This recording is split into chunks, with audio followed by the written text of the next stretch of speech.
Starbucks expects to swing to a loss in its fiscal third quarter, predicting it lost as much as $3.2 billion in revenue due to the coronavirus pandemic. Shares of the company fell more than 3% in early trading Wednesday. The stock, which has a market value of $92.6 billion, has fallen 10% this year. Starbucks, which withdrew its prior outlook in April, is forecasting a net loss per share of 64 cents to 79 cents and adjusted losses per share of 55 cents to 70 cents for quarter ending June 28. But it expects that its fiscal fourth quarter earnings will improve, predicting net income per share of 11 cents to 36 cents and adjusted earnings per share of 15 cents to 40 cents. By the end of June, Starbucks expects weekly cash flow to be positive. Its forecast for same-store sales growth is more grim. For the full fiscal year, the company expects same-store sales in its two largest markets, the United States and China, to decline 10% to 20%. It is forecasting flat same-store sales growth in China by the end of the fiscal fourth quarter and predicts U.S. same-store sales will remain negative.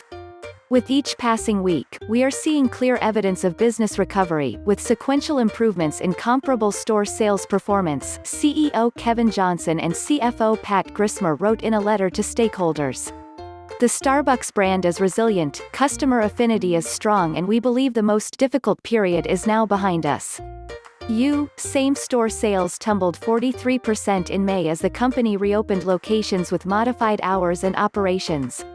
By the end of the month, 91% of U stores had been reopened. In the last week of May, same-store sales were down 32%. About 95% of U locations are open again, with the majority of closed locations located in the New York City area.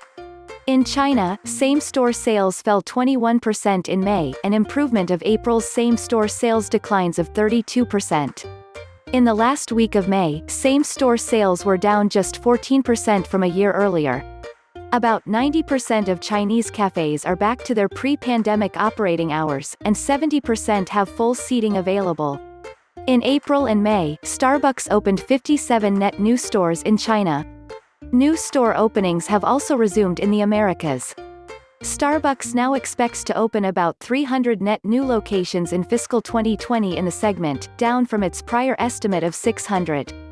The company also plans to shutter as much as 400 company-owned cafes over the next 18 months as part of its plan to accelerate changes to U stores. As more customers order through Starbucks app, the company had planned to modify its cafes over the next 3 to 5 years, but the pandemic moved up that timeline. Starbucks plans to add more pickup stores in dense urban markets, like New York, Chicago and San Francisco. The chain opened its first mobile pickup location in November in Manhattan's Penn Plaza. Suburban cafes will get walk-up windows, curbside pickup for mobile orders and double drive-thru lanes.